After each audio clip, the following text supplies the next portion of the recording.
nandiyan sa utak, nandiyan sa puso, sa mata, lahat na nandyan. Pero maganda po sa produkto natin, nandiyan na pong lahat. Ano ko lang po pala yung company natin, pakilala ko muna. Company po natin ay GBG, Life Health Well. Makikita po at matatagpuan sa USA, California. At ang maganda po, 15 years na po yung company natin. Ibig sabihin po, yung produkto po natin, pinag-aralan na po ng 15 years na maganda po sa ating health. At ang maganda po niya, kilalang-kilala na 15 years. Ibig sabihin po, kung tinatangkilig ang produkto ng 15 years, maganda ba? Yes! Maganda, di ba? At ito po maganda. Inumbasahan po ang network niya, 3 years pa lang po. Ibig sabihin, kung 3 years pa lang naka-network ang GBG, kailan po siya nag-start? 2007. Diba?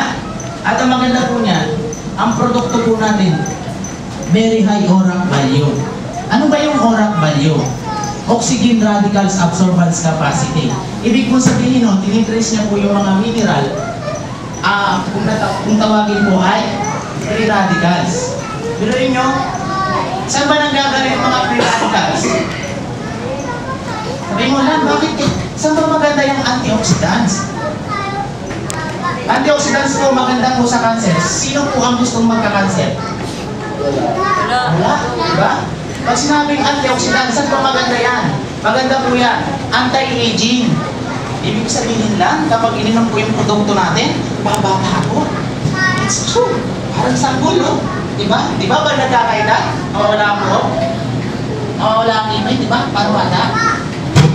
Biro lang po. Biro nyo, saan pa maganda ang antioxidants?